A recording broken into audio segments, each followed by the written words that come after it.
আসসালামু আলাইকুম রহমতুল্লাহ। কি অবস্থা দর্শকগণ, কেমন আছেন? ভালো আছেন? এই তো দেখতে পাচ্ছেন আমাদের চারপাশে সোনালী ধানের ক্ষেত। এটা অবশ্যই আমাদের চোখে খালি ক্ষেত দেখতে পাচ্ছি, সোনালী ক্ষেত।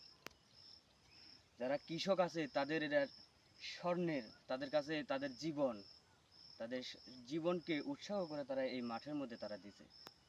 তারা এখন এই সময়টা তারা প্রার্থনা করতেছে যে আল্লাহ এই সহি সালামতে যেন তাদের এই ক্ষেত, এই সোনার ফসলটা, যা তারা তাদের জীবনের চেয়ে তারাকে মহব্বত করে তাকে এখানে মানে অংশ করে রাখছে, তারা তারা যেন এই সহি সালামতে তারা যেন এই বাসায় তাদের ঘরে তুলতে পারে।